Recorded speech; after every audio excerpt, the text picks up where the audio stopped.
everyone, and welcome back to my channel. Welcome back to Life Insights with Dr. Mercy.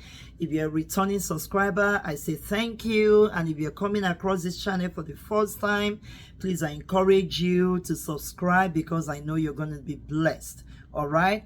Feel free to share my videos. Feel free to comment. Feel free to like, okay?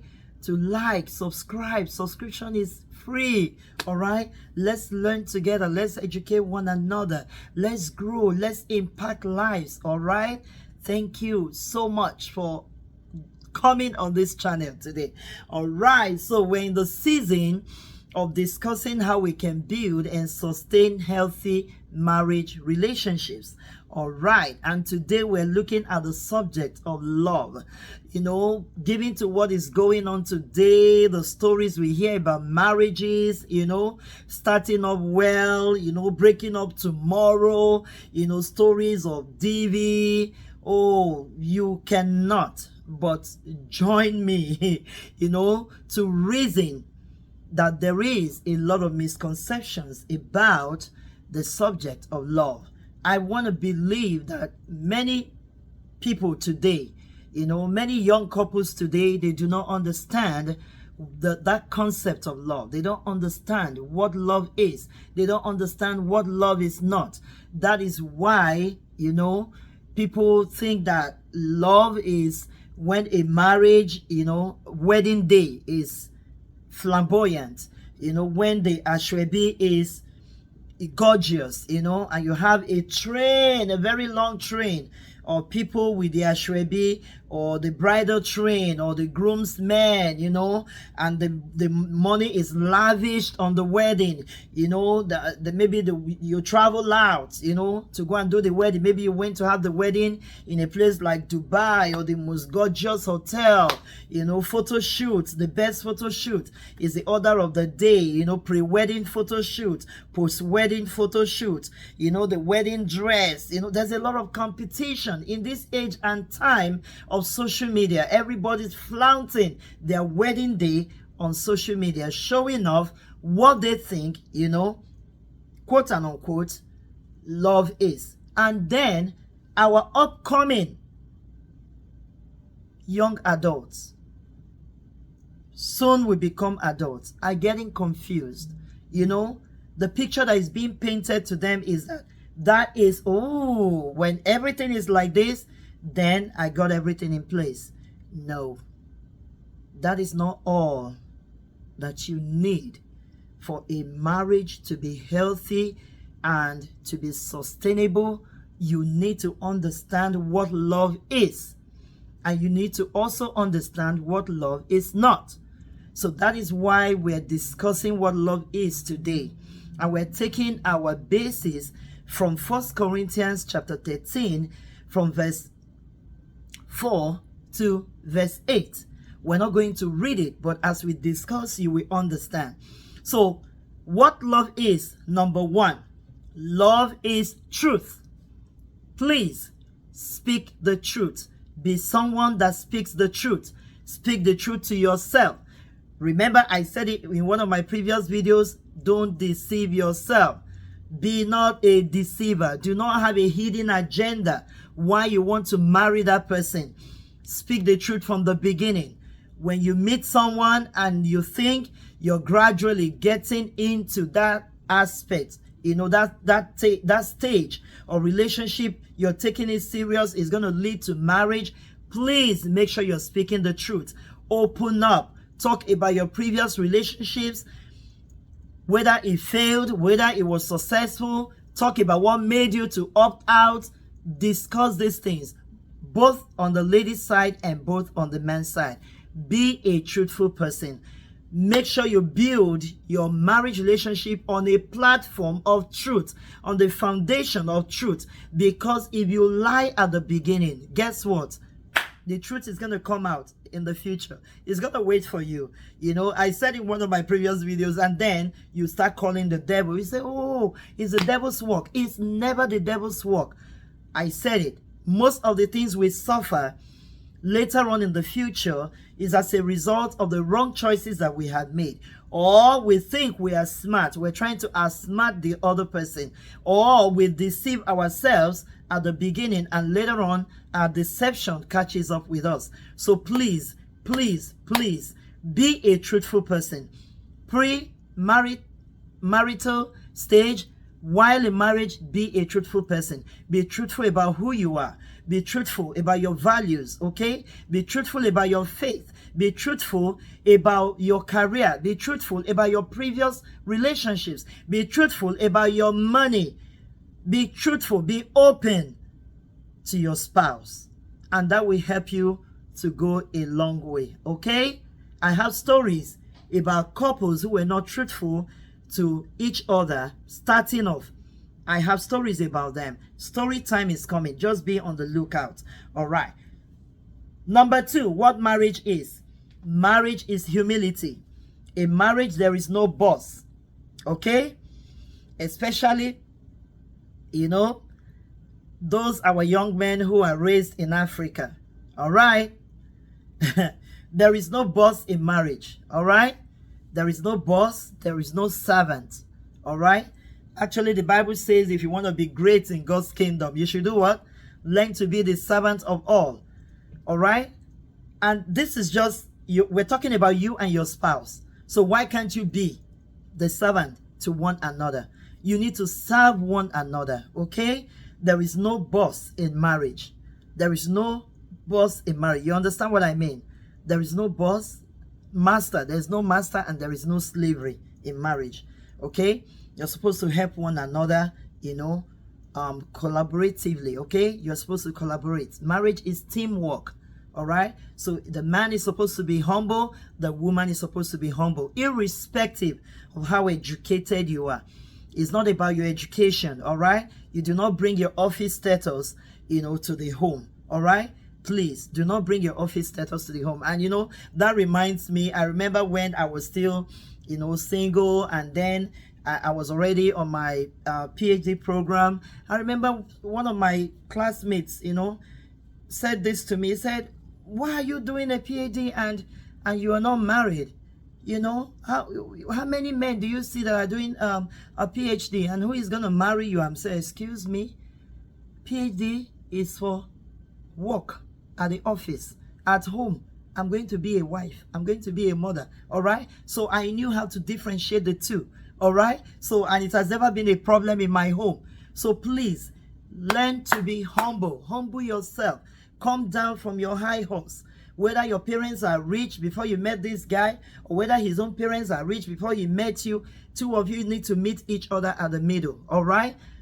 Throw away pride in your marriage. Throw it away. Throw it out of the window. All right? Throw it out of the window. Both man and woman, you ought to be humble. Respect one another. All right? Number 3, love is patient and love is kind. Love is patient and love is kind. Love is patient and love is kind. You have to be patient. In short, if you're not, marriage will teach you to be patient. Oh Lord, I cannot tell you, how many life experiences, like even if you think you're a patient person before you get into a marriage relationship, while you are in that marriage, you're going to learn patience. Okay, let me say it the way Auntie B will say it. Obodo Igbo TV woman, she said, you will unlearn and you will relearn. All right.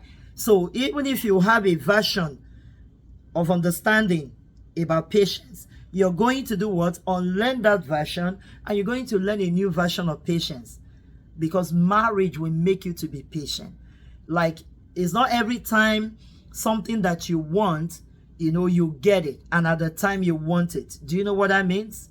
Even apart from your spouse, the children you create in that marriage, they're going to teach you to be patient. Oh my goodness. You don't want to know.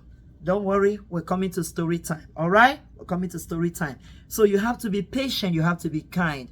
You have to be kind to your spouse. Don't have a vindictive spirit. Okay? Learn to be forgiving. You understand? Love is patient and love is kind.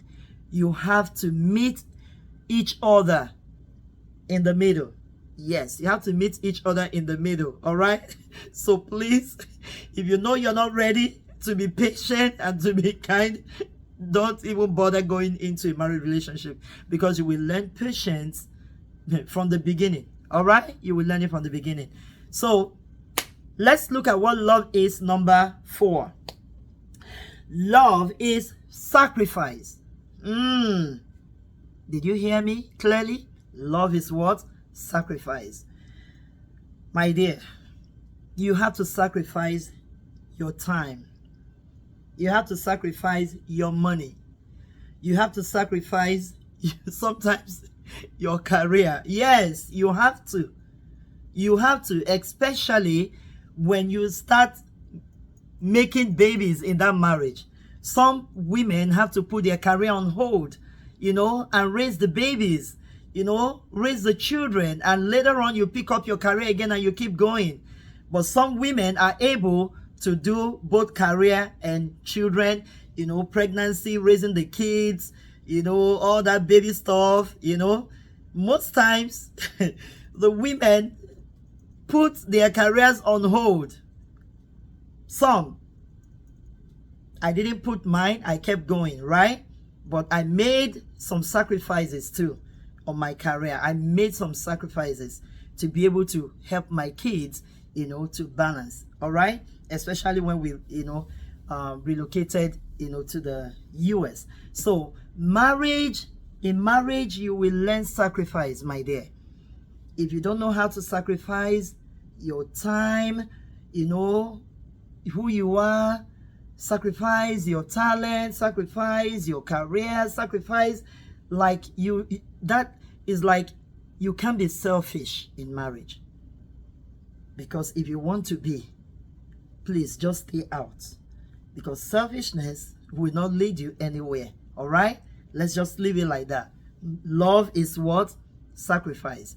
You sacrifice for the person you love. And you remember, that is why Jesus also sacrificed for us. He sacrificed his life for us. And the Bible says husbands should love their wives as Christ loved the church. In the same vein, wives should also love their husbands, all right? Yes, submit yourself to your husband. You can only submit also when there is love, isn't it? All right. So love is sacrifice. And number 5 thing that love is duty. Love is responsibility. Friends, let's not get it twisted. All right? Love is work. Love is duty. Love is responsibility. You don't get married and you go lie down on the bed and stretch your back. After the wedding day, work has started. All right? Work has started. First of all, work starts, towards your spouse. You need to know your spouse, beyond the courtship period. Now you are in marriage, another phase. You guys need to learn, one another, how to live together, how to accommodate one another, tolerate one another under the same roof. Love is what? Duty. You need to understand how your spouse love language, whether your spouse loves affirmation, loves physical touch, loves love is work. If you're not ready to put in the work, please, I think you're better off by yourself.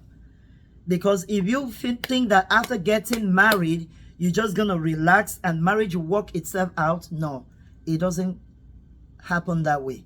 Love is duty. It's a call to duty. You are responsible towards that person. You're responsible towards the person's, good health, happiness, You're responsible to make that person feeling loved. You don't just stay and wait for love to, marriage to work itself out.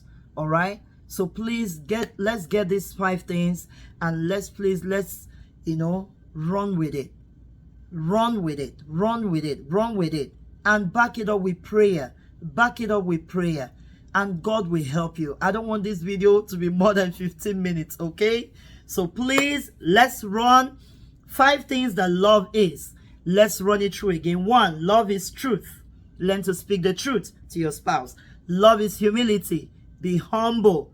No matter who you are, no matter how educated you are, no matter the connections you have out there, when you come into your home, please put on the garment of humility. Love is patient and is kind, okay? Be tolerant, be tolerant of your spouse. Be forgiving, be accommodating, all right? Love is sacrifice, all right? Love is sacrifice. And number 5, love is duty and love is responsibility in so many ways. Later on, we're going to be taking this one by one. But these are the 5 things that love is. I'll see you in my next video. Please like my video, share, leave your comments, subscribe, and I will see you in my next video. And let's keep working on our relationships, okay? Let's keep discussing how we can build and sustain a healthy marriage relationship. See you later on. Bye-bye.